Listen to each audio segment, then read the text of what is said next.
নমস্কার, আপনারা দেখছেন সময় কলকাতা। খেলা হবে নিয়ে রয়েছে আমি সৈকত। চোখ রাখবো খেলার খবরের দিকে। পরের বছর আইপিএলে বিরাট কোহলি দল আরসিবির ম্যাচ হবে বেঙ্গালুরুতেই, জানিয়ে দিল কর্ণাটকের উপমুখ্যমন্ত্রী ডিকে শিবকুমার। বেঙ্গালুরুতে বিকল্প একটি স্টেডিয়াম গড়ার আশ্বাসও দিয়েছেন তিনি। রবিবার কর্ণাটক রাজ্য ক্রিকেট সংস্থার ভোট দেওয়ার পর শিবকুমার বলেন, বেঙ্গালুরুতে আগামী দিনে যাতে কোনো দুর্ঘটনা না ঘটে তা নিশ্চিত করতে চান তারা। ভবিষ্যতে কেএসসিএ স্টেডিয়ামে বিভিন্ন অনুষ্ঠান এমনভাবে আয়োজন করতে চান যা বেঙ্গালুরুকে গর্বিত করে তুলবে। সেই অনুষ্ঠান ঠিকঠাকভাবে আইন মেনে এবং ভিড় নিয়ন্ত্রণের দিকে বাড়তি মনোযোগ দিয়ে আয়োজন করতে চান তারা। ভবিষ্যতে বেঙ্গালুরুতে বিকল্প একটি স্টেডিয়াম তৈরিরও আশ্বাস দিয়েছেন শিবকুমার। সেখানে নিরাপত্তার দায়িত্বের দিকে তিনি বাড়তি খেয়াল রাখবেন বলে জানিয়েছেন। তিনি আরও বলেন, বিকল্প স্টেডিয়াম তৈরি করতে চান যেটা আরও বড় হবে। গত বছর যে ঘটনা ঘটেছে এবং তারপর যা যা হয়েছে তাতে আইপিএল অন্যত্র সরে যাওয়ার একটা সম্ভাবনা তৈরি হয়েছিল। এখান থেকে কোনো আইপিএল ম্যাচ অন্য কোথাও সরবে না, ওই স্টেডিয়ামেই আইপিএল হবে। যা যা দরকার তাই করবেন তিনি, এমনটাই তিনি মন্তব্য করেন। পূর্ত দপ্তরের 17 একর জমির ওপর চিন্নাস্বামী স্টেডিয়াম তৈরি করা হয়েছে। রাজ্য সরকার স্পষ্ট নির্দেশ দিয়েছে, বিশেষজ্ঞরা ছাড়পত্র দিলেই তবেই সেখানে ম্যাচ আয়োজন করা যাবে।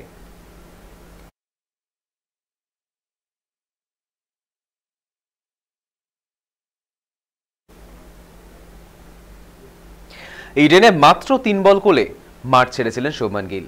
গুরুতর চোট পেয়ে তাকে হাসপাতালে ভর্তিও হতে হয়। এরপর থেকে ক্রিকেটে আর ফিরতে পারেননি। চোটের জন্য দক্ষিণ আফ্রিকার বিরুদ্ধে ওয়ানডে সিরিজ থেকে ছিটকে গিয়েছিলেন তিনি। বেঙ্গালুরু সেন্টার অফ এক্সেলসে রিহ্যাব শুরু করেছিলেন। অবশেষে দক্ষিণ আফ্রিকার বিরুদ্ধে টি-20 সিরিজে খেলার ছাড়পত্র পেয়েছেন শুভমান গিল। নেটিজেনরা তাকে দলে প্রত্যাবর্তনের জন্য শুভেচ্ছাও জানিয়েছেন। বেঙ্গালুরু সেন্টার অফ এক্সেলেন্সের চিকিৎসকেরা জানিয়েছেন, শুভমান খুব ভালোভাবে রিহ্যাব করেছেন।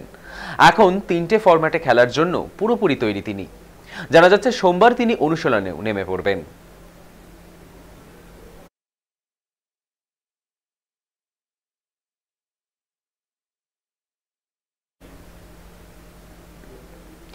ইস্টবেঙ্গলকে হারিয়ে সুপার কাপ জয় করল গোয়া।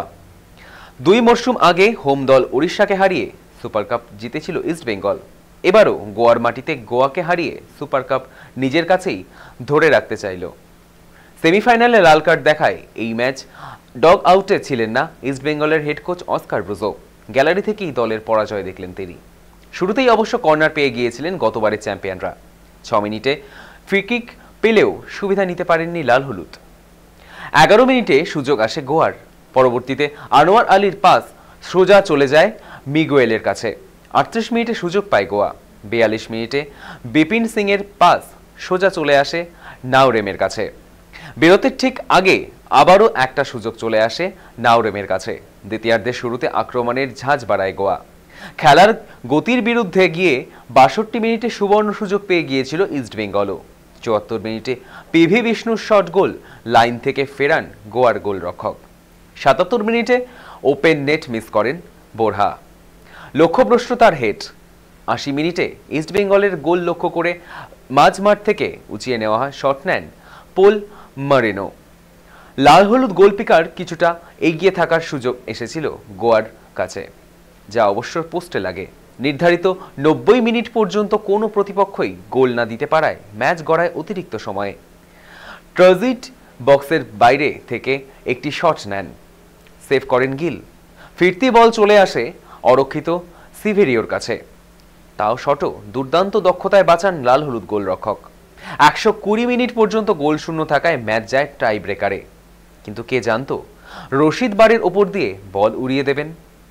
এরপর নেমিল গোয়াকে সমতায় ফেরালেন। এরপর হামিদ ঠান্ডা মাথায় গোল করলেন।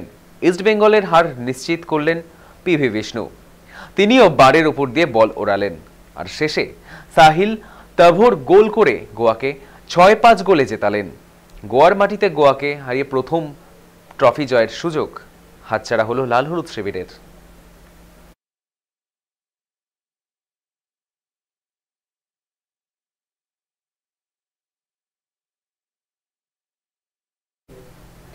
সুপার কাপ ফাইনালে এফসি গোয়ার কাছে লজ্জার হার ইস্টবেঙ্গলের। একগুচ্ছ গোল মিসের পরিণতি টাইব্রেকারে 5-6 গোলে পরাজয়।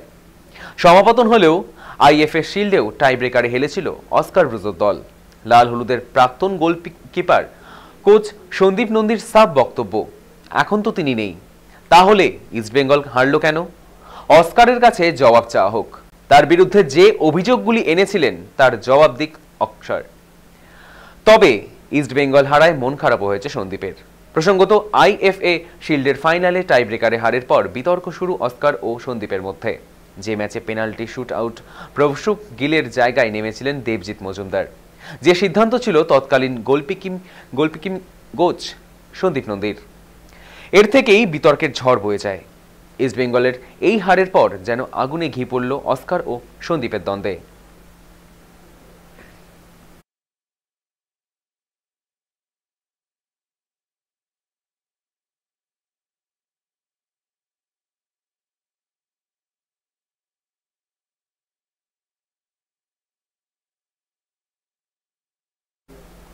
প্রথমবার বাংলায় অনুষ্ঠিত হতে চলেছে বেঙ্গল সুপার লিগ।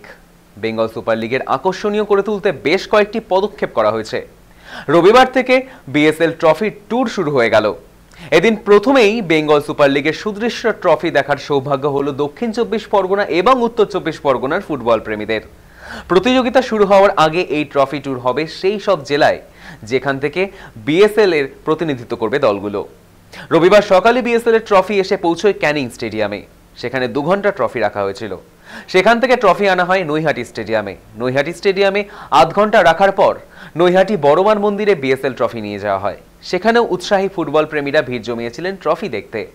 এদিন ট্রফি ট্যুরে সঙ্গী হয়েছিলেন অভিনেতা গৌরব রায়চৌধুরী এবং অভিনেত্রী সোনালী চৌধুরী।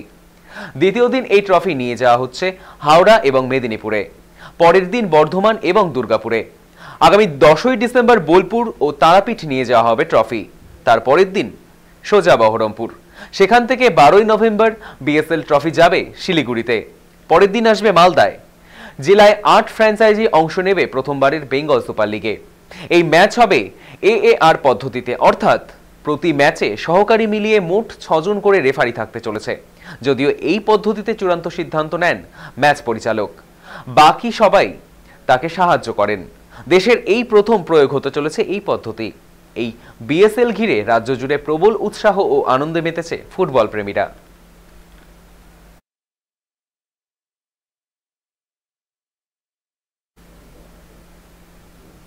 খেলা হবে এখনকার মতো এই পর্যন্তই। দেখতে থাকুন সময় কলকাতা, সময় বলবে সময়ের কথা।